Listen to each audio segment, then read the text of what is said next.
Okay, the records are now open. All right. So when I got on the line with you, it was kind of weird. It's like I got on the, the Google Meet thing with you, and then the immediate impression I got when I got on was Andromedan. Okay, so you're coming in.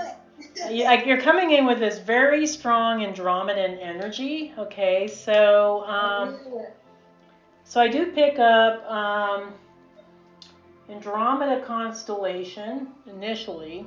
Okay, Andromeda, I would say Andromeda galaxy initially, then and then Lyra. Okay, so I think you had lifetimes in Lyra. Yes. And then I do see some Syrian in there, so I don't know. We'll check out the Syrian connection, but then I see Andromeda constellation was where you were last at before you came to Earth. Okay, so I would say you're predominantly kind of like Andromeda Galaxy, Lyra, Syrian, Andromedan. So those are the energies I'm picking up with you, but very Andromedan energy. Your auric field is very blue. I get this cobalt blue. Okay, so I don't know if blue is your favorite color. I know you're wearing red right now, but I do get a lot of blue energy out of you. Okay, so we're going to start off with Andromeda Galaxy, and I get more of an Andromeda constellation energy with you, but there is a little bit of the Andromeda Galaxy, like that was where you started off, and you were part of the co-creator group that created the Milky Way. So you were one of the beings. It was your higher self. So it was like the oversoul version of you that was this co-creator that was creating to create the Milky Way. So all the beings that created the Milky Way decided to accompany the Milky Way when it finally separated from Andromeda Galaxy. So initially you guys were creating stars, nebulas, and planets, and then when this great separation occurred, then much of the Andromedan star family that created the Milky Way accompanied it. It's kind of like they were birthing a baby. Okay, so they were like, hey, we're gonna take care of the baby. Okay, so your soul came in through the Antares stargate. Okay, and actually looking at your birth date, at least your year, you're actually more of a second wave volunteer than you are first wave. Yeah, definitely. Yeah, so I'm more like tail end of first wave. So I'm more of a I don't know what they call a way shower. Okay, you're more of a system buster. So you're here to shake up the system. Okay. So your soul came in through Antares, which was one of two major stargates, the other one being Arcturus. Okay. Now most of the more higher dimensional beings came in through Antares. So at this point, your oversoul started, settled in Galactic Center and started to kind of split itself off. So there's other beings that are part of your soul family that are probably currently here on Earth, but you're all part of this Andromedan oversoul. Okay, so now when your soul, your current soul, because we're all soul shards of Source, and soul shards of the oversoul, but when your soul decided to create this individualized aspect of itself, it wanted to have physical experiences. And so it chose the Lyra system because it was the closest star system to Galactic Center. And it had very beautiful paradise planets, and, it was kind of the happening place, a few million years ago, it was the happening place, it was where everybody wanted to be. So your soul decided to incarnate as an elemental. Okay, so Oh, you were an elemental, kind of like an avian-looking kind of being, but you have a little bit of the feline in you too. So I kind of get this kind of feline. Yeah, it's kind of like feline. It's like I think initially you started off as more kind of elemental avian. You had a little bit of wings or something.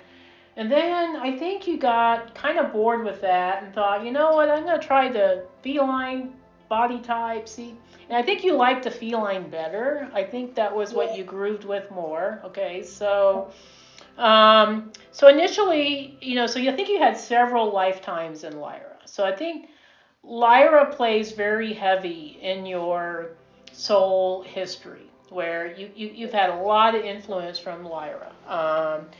And a lot of connection with these feline beings. Because I think you were just trying out different body types, and you're like, I don't know about this elemental. A little bit too, I don't know, not too, not very dense or not very. I think you like the physicality, so you chose to incarnate as feline and then feline hybrid. Okay, so then with each consequent incarnation, you got a little bit more humanoid with each one.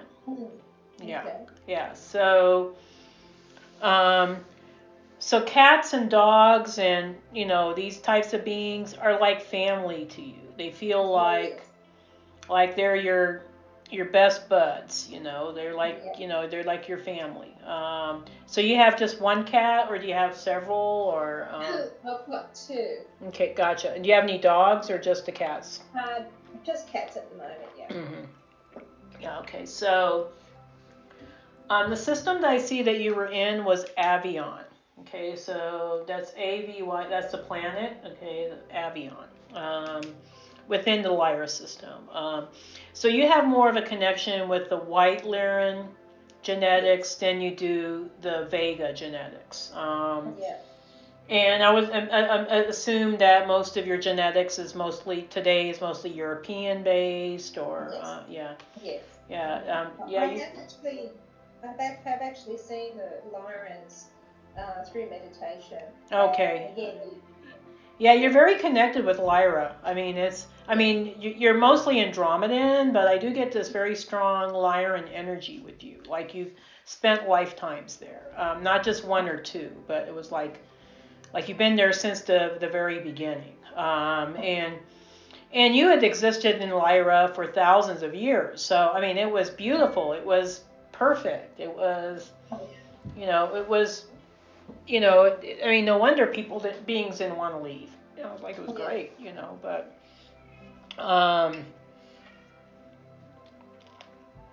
so anyway, you had these beautiful incarnations in Lyra, and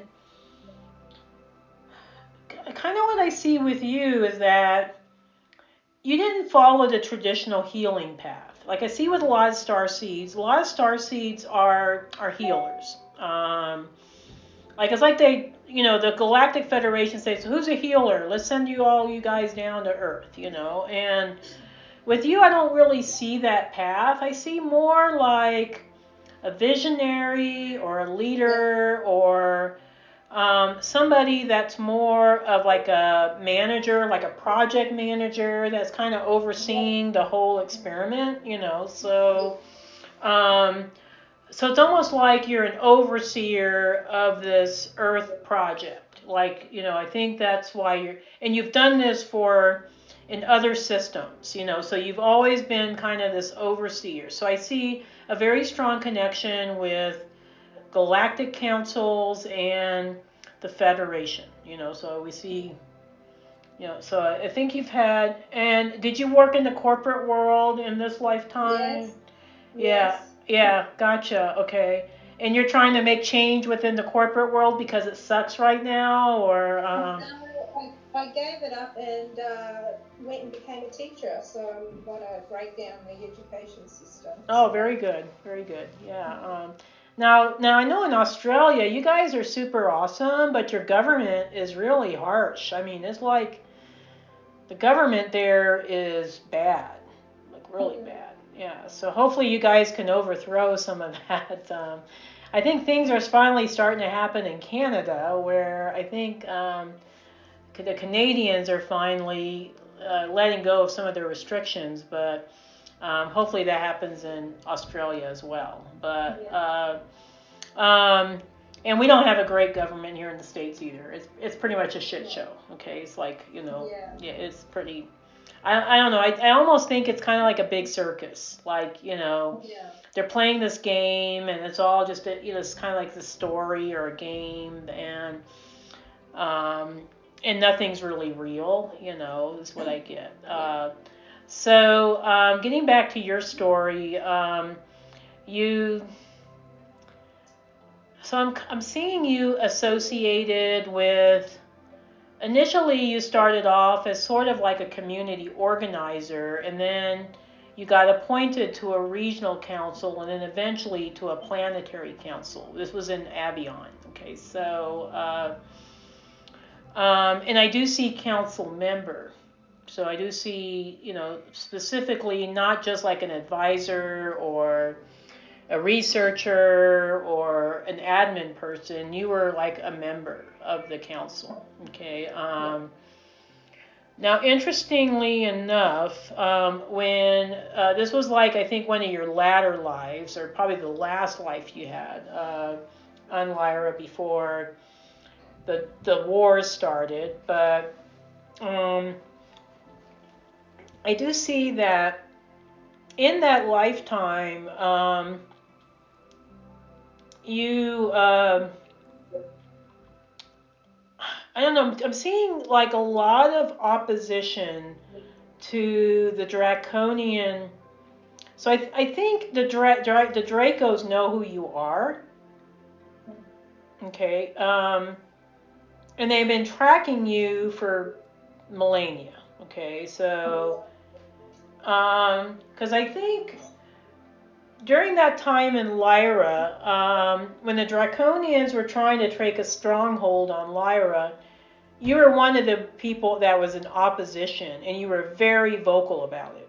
I mean, you were like I guess some people that were on the council and they didn't say anything. They were just kind of like, yeah, I kind of got this bad feeling, but I didn't really say anything because it wasn't proper. That wasn't you, okay? You were just like, I am saying something because, so you were basically like getting in their face and saying, what's your intentions with our system? What's your intention with our planet? And they got really pissed at you. Okay, they were really pissed. Okay, so.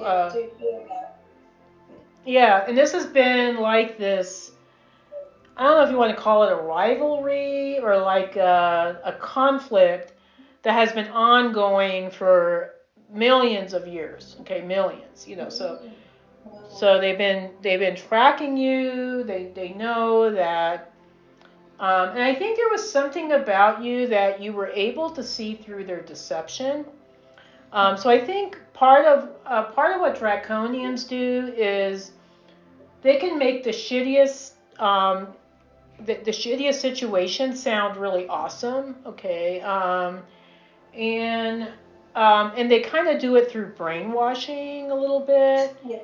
And you weren't susceptible to the brainwashing. Everybody else was, or quite a few other people were in the council. And I'm talking the planet, but you were just like, no, this something stinks. I don't know what it is, but it doesn't sound right. Okay.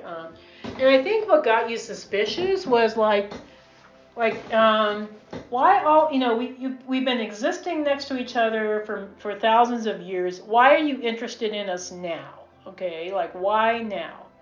And what's your agenda?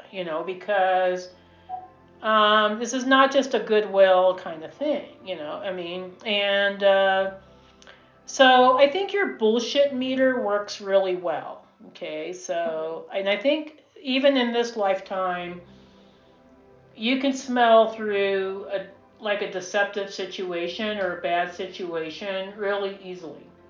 Like you're just like, yeah, no, this doesn't sound right. Okay, so part of the reason why you're here is to help navigate starseeds past all the deception to the real truth of things. Okay, so you're a little bit of a truth teller. You're a whistleblower. You're here to kind of just, expose, raise people's consciousness, get them seeing things for how they are. Okay. Now, at the time that you were objecting to the Draconian interest in Lyra, I guess, you had a lot of opposition, not just only from the Draconians, but also from your own people, because a lot of them wanted to have this treaty. They wanted the technology. Okay, there's always a shiny technology. Okay, all the time, and you were just like, heck no, we don't need their stuff. Maybe it'll take us a little longer to get there, but we don't need it. We don't need, their stuff. And it was almost like you were like Cassandra in the Trojan Wars. So Cassandra was the one that was warning everybody about the Greeks, and nobody believed her. They were all like, shut up, Cassandra. That's kind of how you were. You were just like, and I think that's how you are today, where, if things are bad, you're not going to hesitate to speak out, even to the detriment of yourself. Okay. And I mean, obviously, and I think that's why you left the corporate world, because I don't think you could keep your mouth shut anymore. It was just like, this is a bunch of bullshit, and I just can't, I mean, I don't want to rock the boat, but, I just can't sit by and let this continue to happen, So you switched to education. So do you teach elementary school kids or high school, elementary? Okay, gotcha. Yeah. So you're trying to work with the young starseeds, the ones that are, Yeah. And a lot of them are very misunderstood. Very much, yeah. Yeah, and the thing with these young starseeds is that this rote memorization that we've been doing for millennia in the school system isn't going to work for them. I mean, they're going to be like, oh, heck no, I don't want to be. It's meaningless, They need more hands-on. They need more exposure to creativity, to science, to things that really matter, rather than, oh, let's learn how to write a sentence, or, let's just do, 12 plus 2, I mean, it's like that, they need something that is more meaningful.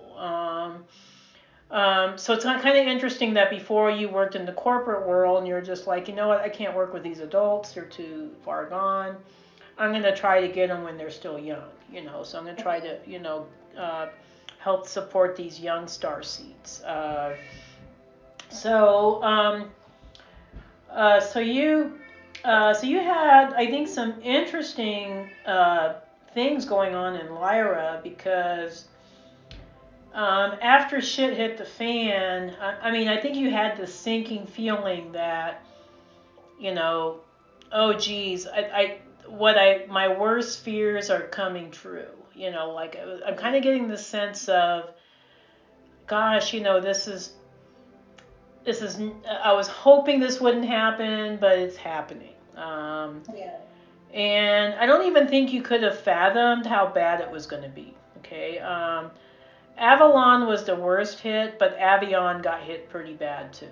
And there was a lot of casualties. There was a lot of beings that died during the wars, and I do see that you survived the wars, but just barely, because I think you're one of the last ones to evacuate. You were staying behind to make sure everybody else was getting on board. That's you're a true Leo in a lot of ways. I'm assuming you're a Leo here. You're 726, right? So I'm 725, by the way. So my birthday's right the day before yours. So yeah. So so you're a true Leo in that you're very protective of others. Where it's like, you have this energy of I'm going to put myself last so that others get a chance, So a lot of people, I don't know why popular astrology kind of makes Leos out to be kind of egotistical, or we only think about ourselves. I don't agree with that. I do think we have big egos because we know who we are. We know that we're great. I don't know. We know that, we're good, but at the same time, we really have a lot of compassion and caring for others. And I think that's what I see in you. And I'm seeing this very clearly in your records that you stayed behind. You were like one of the last ones to get on board the starship. I mean, you weren't going to leave until the last person got on board, the last survivor got on board that ship. I mean, and everybody was like, hurry up, come on board. And you're like, no, I am staying here until the last little animal or the last little being gets on board that ship, So, and then you finally got on, but there was Draconian beings that were chasing you guys. Okay, so you were one of the last ships to leave. Your ship ended up in Cygnus for a while, which is one of the constellations near Lyra. Cygnus is the Swan constellation. You were hiding out there for a while, and then when the coast was clear, you made your way to Sirius. Okay, so there's this that's where the Syrian connection comes in. You were only in Sirius for 1 or 2 lifetimes, where I think it was the first lifetime you did some technical projects. The second one you went through the Syrian mystery schools. So yeah, so you so the first one you took a very technical path. The second one you took a very spiritual path. Okay. Which is interesting, because what I see is that I think you met your current husband in Sirius. So I think that's your connection with your current husband. You met him in Sirius, but I think he ended up in Andromeda as well. Okay, so he's got that Andromedan energy. I knew he was. I Yeah. felt like he was. Yeah. I think you two met through one of the technical projects that you were working on. He was like, I think you were mostly working with operations, and he was working more with the technical. And you would interface with him about where are you at with your project. And I think he kind of liked you, but he has a weird way of showing it, okay? It's like sometimes he comes across like he doesn't like you when he really likes you, okay? Like I don't know. It's like he's an Aquarius, so they're all kind of like that. So, yeah. So I think at the time you thought, man, this guy really hates me, and I mean, you were always kind of dreading having to give him, the monthly reports or whatever it was that you guys were working on together, because you thought but he just was so in love with you that he just couldn't. I don't know. Sometimes the records show me this weird stuff, but he was so in love with you, but he didn't know how to express it, So, so he was really trying to pull back a lot, because I think he was afraid he would come across inappropriate or something. But so he was really pulling back, and the whole time you thought he hated you. Like you thought, oh God, this man really hates me. And then eventually, I think you two. I think you went on like you did some sort of little side project together, and that's when you found out his true feelings. The records are very specific about this. They're saying that you two kind of ended up working on something like directly together, and that's when you found out that he really liked you. I don't get Actually, I'm kind of getting, I don't know if it's twin flame, but I'm definitely getting a close soulmate connection with you two, Yeah. like super, super close soulmates. Um, and I think, I'm not sure who decided to go into Andromeda first. I think it was actually you. I think you were the one. I think you're somebody that you're a very quick learner. And once you get kind of the lay of the land, or you kind of feel like, hey, I've kind of had my Syrian experience, uh, you're ready to move on, So I think either you or he got appointed to the Andromeda Council, and that's as a Syrian representative, but then you ended up staying there. So it was like a joint decision that you both ended up staying in Andromeda. Andromeda is amazing. I mean, Sirius is an amazing star system, but Andromeda is even more amazing because the technology is beyond, our comprehension here on Earth. And I do get that. I think the lifestyle there was a little bit more amenable to both of you guys. Love your freedom, okay?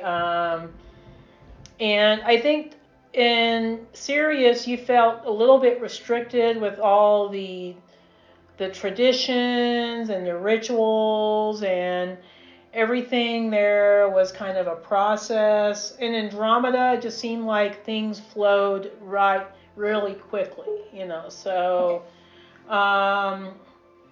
so I think that was one of the reasons why you decided to stay in Andromeda, and then you had consequent incarnations in Andromeda. Um, so what I'm getting is that I think, was he the one that was part of the council, or was it you? I don't know. It's kind of like, I think it was you, but I think he came along. But by this time, he knew that he loved you, and this was when you were graduating from the Syrian mystery schools, um, and I think a lot of it was a compilation of all the hard work you did with Sirius, and all the hard work you did in Lyra to, save a lot of people's lives. And so you were one of the ones that was appointed to be, part of this Andromeda Council. And so at this point, we're going to just call him Henry.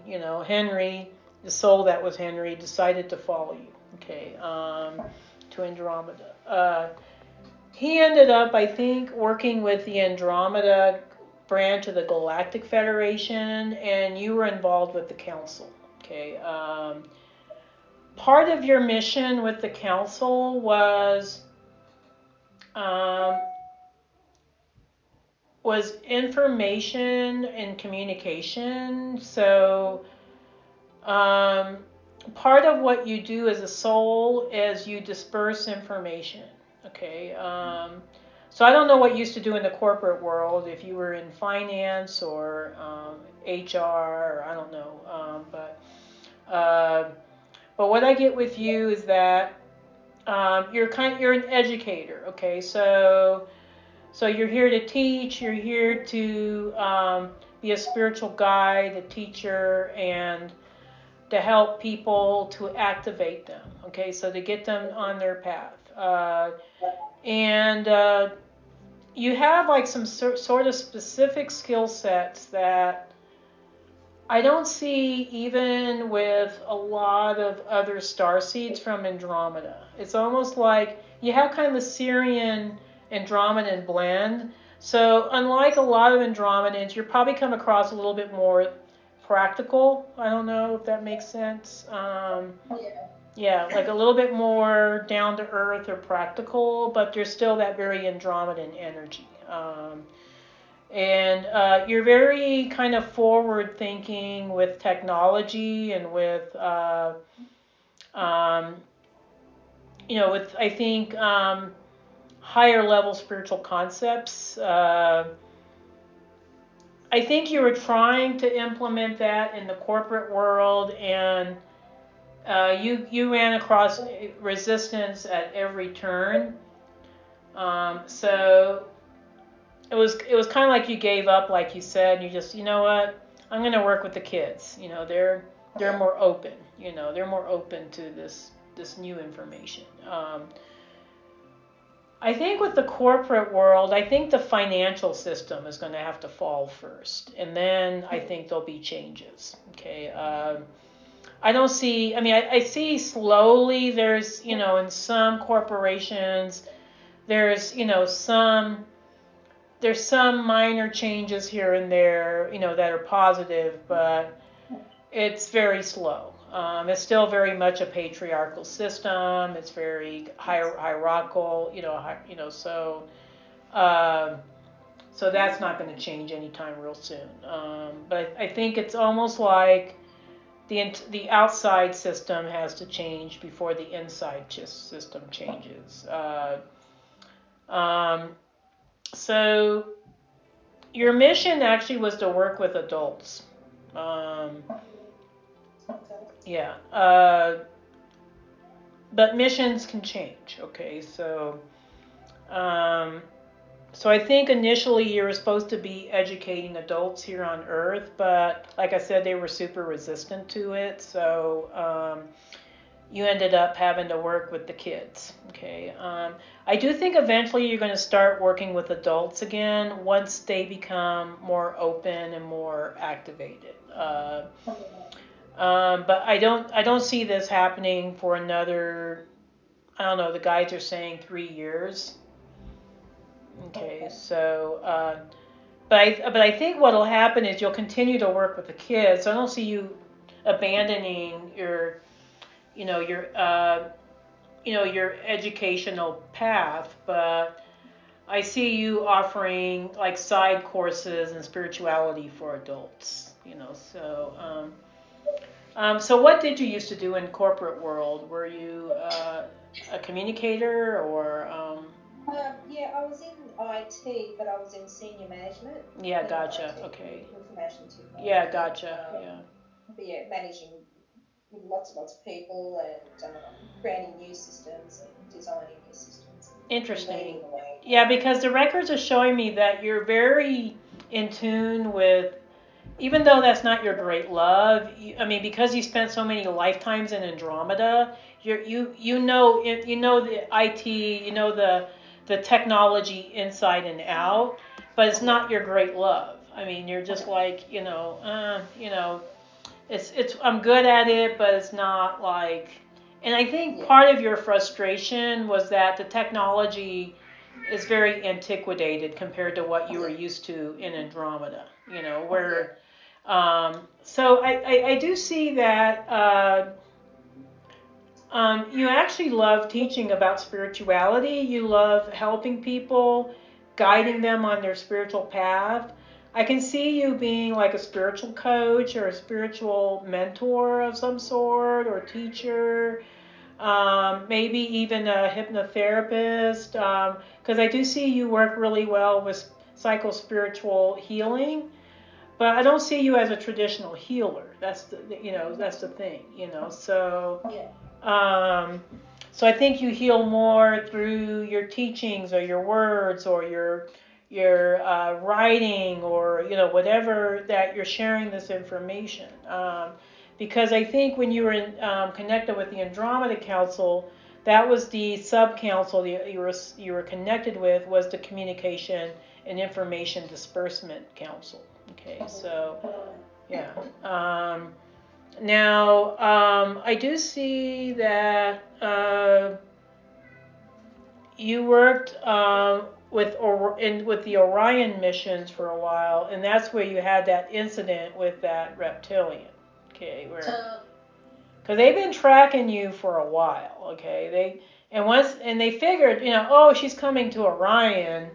Now we can finally get her, because before you were in your ivory tower in Andromeda, so now the reptilians weren't going to mess with the Andromedans, okay, because they had technology that would blow them out of the sky, okay, so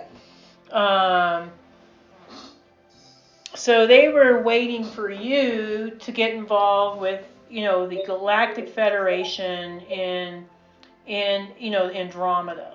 I mean, in Orion. Okay, so they were waiting for their opportunity, and I think they kind of kidnapped you for a while.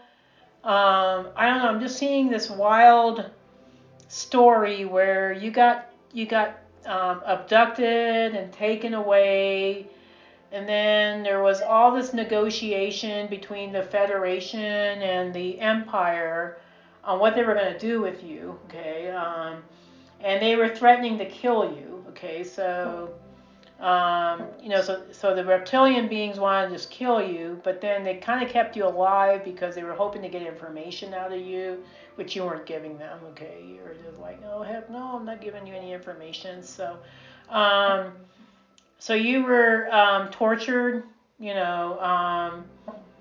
kept alive, then tortured, kept alive, But then eventually, I think it was a group of. Okay, there was a group of. This is interesting. I'm seeing like cat beings, or like a mix of cat beings and some other beings that busted you out of the Rigel prison. Okay, so you were stuck on Rigel, and they came and kind of like the Navy SEALs or something in the United States. We have the Navy SEALs. So they kind of busted you out of this prison. It was very dangerous, and there was many times you thought you were going to die, but you got through it. And eventually you made it back to the Belt Stars. And then the reptilians were like, "Oh, we're not done with you yet." So they're very patient. They'll wait lifetimes. Okay, they'll. So I think this dream that you had was kind of foretelling of. It was kind of like a past life connection, but also a present life connection, in that they know they're just waiting for you to kind of step up, and then they're going to try to take you down. Okay. Yeah. So why are they so fascinated by me? Why is that? I think because of your position with the Andromeda Council, and also because I think because you were so resistant, because they see you as somebody that speaks out. So I think they have a tendency to go after those of us that speak out. Because there's something about your words, or how you activate people, or how you talk to people, that really gets them to listen. Like, hey, this, hey, I'm just a regular person, but this is what's going on, and I think they know the power of your words, or the power of you, and all your past life experience, and that they know while you're here on Earth that you're going to be able to make an impact. Okay. Now they're not doing anything right now because you're just teaching school kids. Okay, so they're just like so you're not a threat to them yet. But if you were to start getting involved with politics, or start getting a bigger audience, they'll try to slow you down. Okay, they can't kill you, they can't really take you out, but they'll try to slow you down. And it's because they've known you ever since Lyra times. They've known you. They're like, oh, that's that bitch that tried to shut down our treaty. It's like, so they know who you are, and they know that you're not afraid to speak out. It's mainly the speaking out that I think threatens them. Because I notice with certain influential people that as long as they're playing the game, they're left alone. As soon as they start speaking out about, oh yeah, this is what's really happening, or this is what's going on, all of a sudden they die. They die of a suicide, or something happened. So it's kind of the same scenario with you. It's not because you're famous in this lifetime, but because you have spoken out against them before, and you were trying to shut down their missions in Orion, which they weren't real happy about. Okay, so they know that you have the capability of doing that in this lifetime. You're really coming in with a lot of strong Leo energy that. I think, this role that you're playing right now is kind of like your way of being incognito, just trying to maybe run under the surface a little bit. Because I think in past lives, when you've tried to direct opposition, you saw what happened in Orion. Taking it slow. I'm fully aware of that. I did have a powerful meditation probably about 10 years ago. This is when I was still in the corporate world. And it was just an out of the blue meditation. And I was confronted by, I think, the being Jesus, and he took me into a classroom. I was still in the corporate world. Mm-hmm. And he said, the education system, it doesn't work for these new kids that are coming in right now. It needs to change. And that, when I got out of the meditation, I said, sign me up. I'm all for it. So then, the rest is history. So, yeah, but I think it was because you just felt like I'm not really making as big of an impact here. Like I need to maybe I can make a bigger impact in education. So because it's these young starseed kids, they're just not. I don't know. They're. I think they're not really understood, or they keep getting labeled as ADHD, or but but get yelled at, and it's horrible. Or autistic. When they just learn differently. A lot of these young kids that are being incarnated now, this is their first time on Earth, so they're not used to the Earth ways. So the way they used to learn off planet is not the way we teach kids here on Earth, so they get bored easily. They do get, they're very quick learners, and you can't keep teaching them the same stuff over and over and over again. It doesn't work for them. They need to have more hands-on, more engagement, or that's why a lot of these kids, I think, are drawn to video games, because there's a lot of engagement, where they feel like they're making an impact on something, rather than just memorizing stuff, So, not that I'm saying that your school is like that or your classroom is like that, but that's kind of been the tradition of how kids were taught, So, so here I am in the education system, and I'm here now, and I'm fully aware of what's going on with the reptilians, and for some reason I know what's going on. I'm aware of their agenda. So what now, I guess, for me? Yeah. I'm getting that.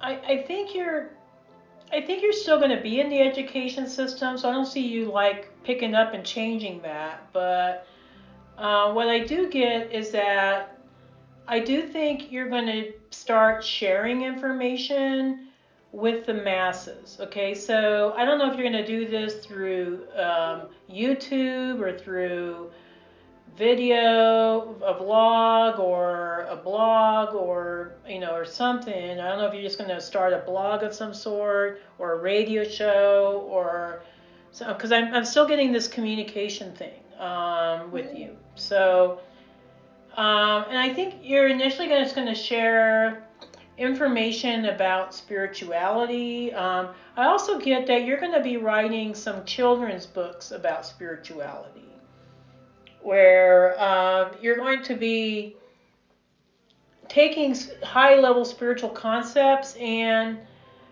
making them very entertaining and very digestible for younger children. Okay, and I think that's what you're going to do first. I think some of this other stuff is going to come later. But start off, and they're going to be really entertaining stories, as kind of similar to Harry Potter, but kind of like this whole journey, like this whole kind of journey that these characters are going to go through was kind of similar to a starseed awakening, So, so I kind of see that I don't know why I'm seeing this, but I see a very high probability that these stories are going to become very popular. They're going to start off with a cult following, or there's the Starseed kids seem to like them,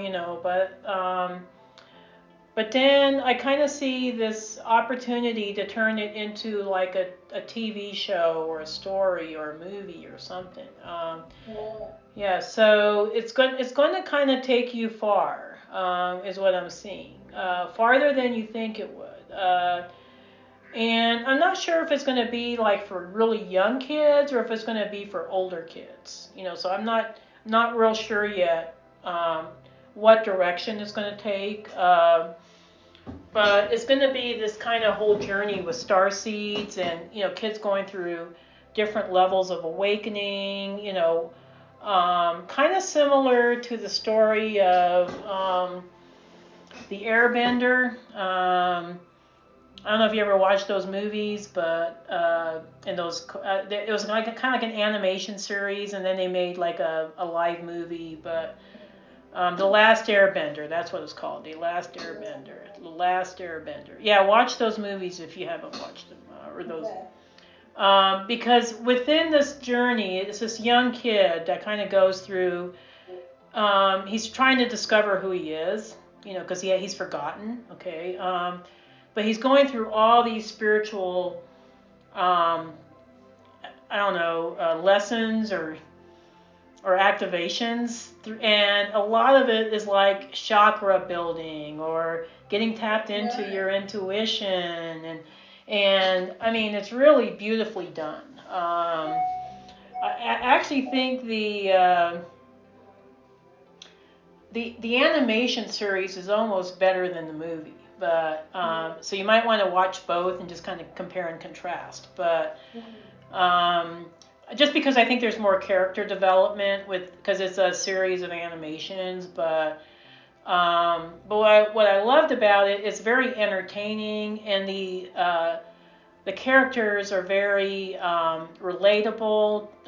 But there's this whole spiritual aspect to the story, So yeah. And it's like they're facing their demons, So when we go through the dark night of the soul, that's when we face our demons, So I kind of see you getting something like that, or developing something like that. And I think it's going to be just this really fun, joyful project for you, where it's going to incorporate the work that you're doing now with the work that you're going to be doing, where I think eventually you'll be working with adults, where I see maybe some workshops or some spiritual retreats or, something to that effect. But I do see that the stories are going to be popular. It won't be exactly the same as The Last Airbender, but it'll be along that vein, So, and it's kind of like an Asian theme to it. So, yeah, it's very. It's funny you should say that, because I just signed up to do a picture book course and feel like I'm being egged on to this writing, and I'm thinking, I'm not a writer. Why? I'm just getting that persistent naggy feeling. Yeah. My imagination, or what's going on here? So. No, it's not your imagination. Your guides are clearly telling me that this is what they want you to do. Gotcha. Yeah, it's something that I think there's something about your way of seeing the world, or your way of being able to break down really complex spiritual and make it really understandable for the lay person or a younger person. So I think it's something about that. That's why you're being drawn to this. Let me see if I can turn. That's what I did in the corporate world. Yeah. It was very complex systems, and I just had this knack of breaking it down and communicating to managers or people to get what we want. So I just kind of had this natural ability to be able to do that.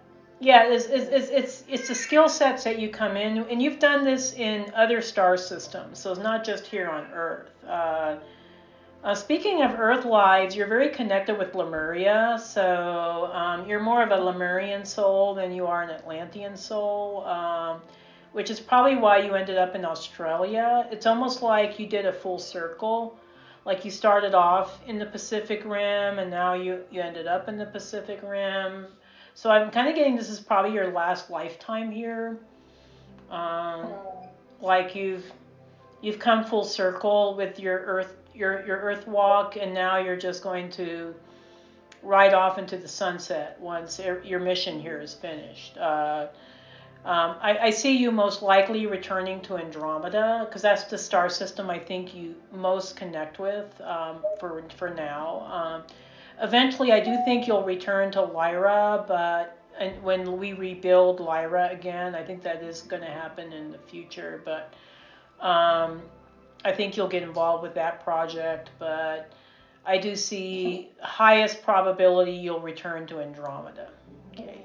Yes. What's my connection with the Indigenous here in Australia? I feel very connected, and we're trying to set up a Indigenous mentoring program within the school. And I just feel like I've got a strong connection with the Indigenous and feel like I need to help them along. But I'm just getting roadblock after roadblock. It's something that is so simple has become such a difficult task, even just to lift off the ground. I'm sorry to hear that. Yeah.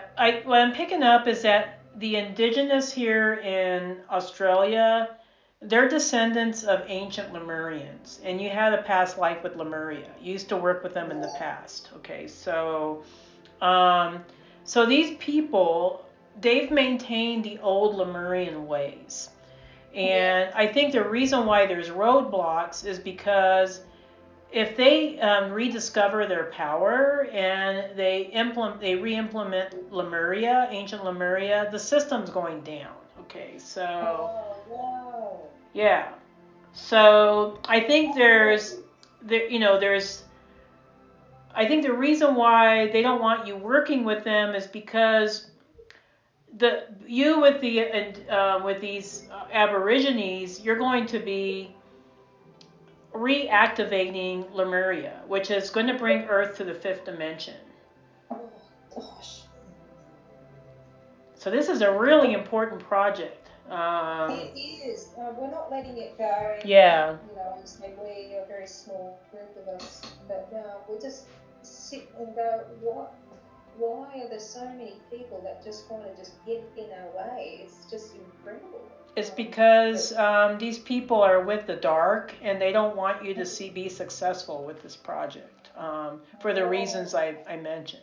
Because they carry the ancient ways, and what I see is that as far as like future probabilities is that these indigenous groups are going to be re-implementing ancient Lemuria, or the new Lemuria, and so there's forces to be that, or powers to be, that don't want to see that happen, because then they lose their stronghold on the population. So so this is part of, I think, your mission is to work with these indigenous groups.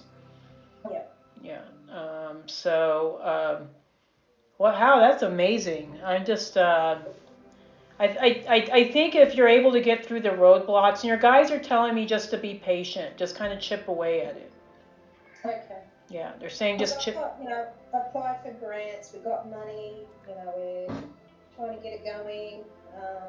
But yeah, okay. So be patient. Be patient. And of course, it would be an Andromedan that would spearhead this, because pretty much Lemuria was founded by Andromedans and Arcturians. So the Andromedans were the teachers to these indigenous groups. So you're kind of coming in as a teacher once again to these indigenous groups, just like you were in the ancient times of Lemuria, which is why you had to be back here. So I do see past lives where you were in Egypt, you were in Europe, you were in Tibet. I kind of see you kind of randomly in different places. I even see some Southeast Asian lives where you kind of been randomly. And I don't see bunches of lifetimes on Earth. I don't see where you've had a multitude of lifetimes. I see maybe 10 lifetimes. Yeah, right. I mean, and that's being generous. Okay. I think you just had like a couple of handful of lives just to experience every different culture here on the planet.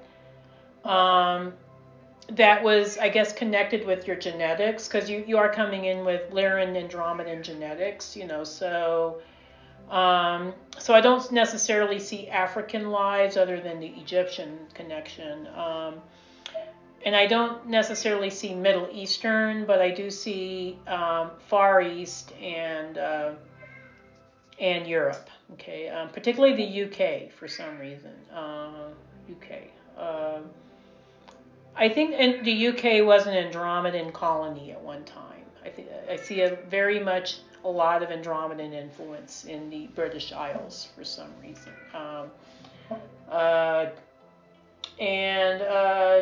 Let me see if there's anything else your guides want you to know. We're getting close to the end of our time here. Your guides are mostly kind of a mix of Andromeda Council beings from Andromeda. I see some large light beings that look like they're from Andromeda Galaxy, so you still have a connection with that group. I see Lyran lion beings. I see kind of a mix of different types of guides. But yet you also have a connection with the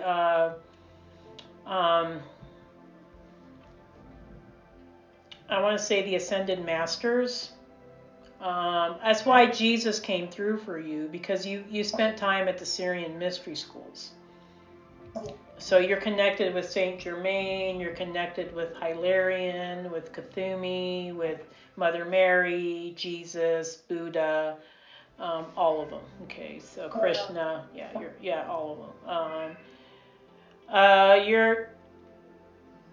It's amazing. It's kind of like with Henry, he's kind of like more of a support to you in this lifetime. Yeah. It's kind of like he doesn't it's like, I think in past lifetimes, that wasn't the light I wanted to turn off. It's kind of a little bit too much light. Oh, there we go. Okay, so kind of get with Henry that he's had past lives where he's taken the lead with the spiritual movement, but in this lifetime, he kind of wanted to just be the support. Like he didn't necessarily want to be involved, but he's like, hey, honey, I'll support you on this mission. Yeah. You know. He's a good guy. He's a little quirky. I get a little quirky Andromedan energy with him. Like, we're both quirky. Yeah, I mean, yeah, you guys are both kind of like this cute Andromedan couple that you kind of just do your thing. Yeah, you know, but yeah, with him, he kind of, but I do get a very loving, supportive person with him. Like he's not the most demonstrative when it comes to his feelings, but he's definitely he's very open-minded, very supportive. Is what I pick up with him. How long have you two been married? To 11. So about 11 years. That's quite a while. Congratulations. Thank you. Yeah, and how'd you guys meet? Online, RSVP, yeah. Oh, very cool. Okay, that's how I met my husband, was online. So yeah, we did one of the dating sites, and it's like one of those dating sites. Yeah, just kind of like it was an immediate. We just knew when we first met. Oh, that's wonderful. Yeah. any last questions, anything before we wrap things up today? Thank you so much. That was so, it was amazing.